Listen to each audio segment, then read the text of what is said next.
Friends good morning అనులాగ్స్. ఇవాళ మెంతుకూర పప్పు చేశాను ఫ్రెండ్స్. కందిపప్పుతో కాదు, ఓన్లీ పెసరపప్పుతో చేశాను. మెంతుకూర పెసరపప్పుతో కలిపి పప్పు చేశాను. చాలా చాలా టేస్ట్గా ఉంటుంది. ఎప్పుడు కందిపప్పుతో ఎందుకని.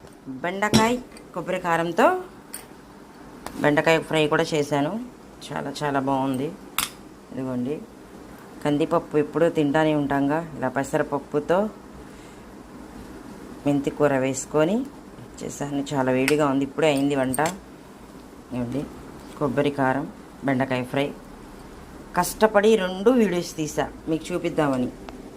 ఏం చేశాను, ఫోన్ వచ్చింది, వీడియో మొత్తం బ్యాక్ వెళ్ళిపోయింది. కనీసం అట్లీస్ట్ ఇవన్నీ చూపిద్దామని చెప్పి చాలా ఫీల్ అయ్యి మీకు పెడుతున్నా. లేదంటే ఇవన్నీ చేసే విధానం కూడా నేను మొత్తం వీడియో తీశాను. ఒకసారి తీస్తే పోతుంది అనమాట. ఓకేనా? నచ్చితే లైక్ చేయండి, షేర్ చేయండి, సబ్స్క్రైబ్ చేసుకోండి. బాయ్.